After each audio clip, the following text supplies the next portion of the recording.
champion, now has a chance to become a dual champion against quite a champion as well.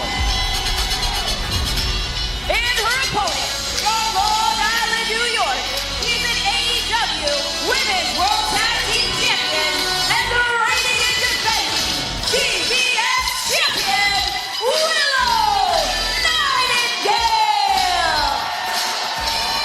It's Wednesday night, the feeling's right, and we come to tell the tale.